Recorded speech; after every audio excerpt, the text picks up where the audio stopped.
Hết. Vô hết. Nãy vô. Bắn rồi đánh rồi. Con tàu bị chìm là ông kia người lớn tuổi nhất 53 tuổi.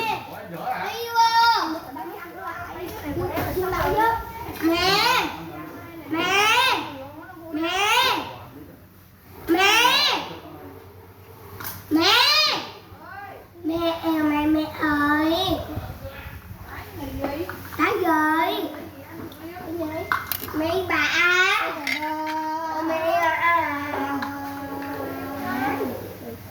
Sầu riêng đâu con Nhi nó bán ký có 35.000 nữa, rẻ kìa trời. Không, con bàn nó bán. Không, đó là anh mua trên đây, nhưng mua dưới quê rẻ mà.